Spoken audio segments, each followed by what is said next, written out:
For me, it was important to understand like how they were as a family, and it was important for me to also understand like what has she been going through, because like I suppose that from the beginning I understand how the crime that's been committed has impacted so many other people, and obviously what they've gone through is terrible as well, and they've lost a child, and they haven't only lost a child but they've also got to live with what's happened now for the rest of their life. And how I think for me, I understand how difficult it is being the parent to a teenager in this current day and age.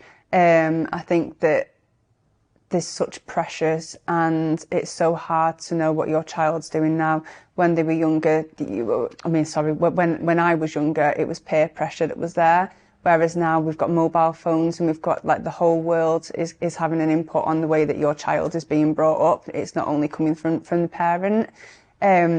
So I understand how difficult it can be.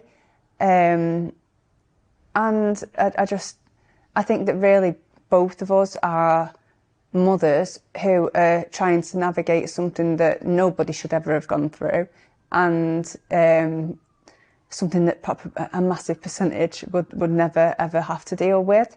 And I think for that, like, I kind of feel a bit of a connection to her as well.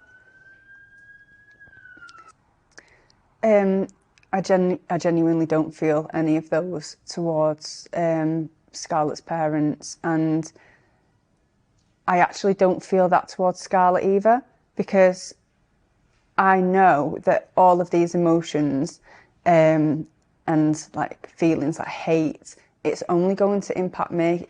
If I feel hate, it's I could either take what's happened and hide away at home, actually crippled with hate and wanting to get revenge and all of that kind of stuff, or I can try to take a more positive approach and actually make something good out of a horrible, I feel like horrible is too small of a word, but an absolutely horrific situation.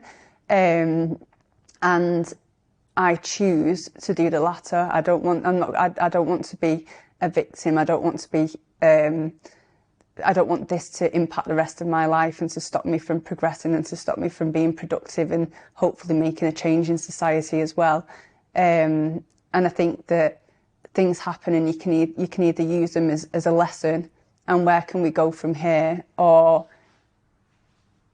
they can break you, and I won't be broken. How was that meeting?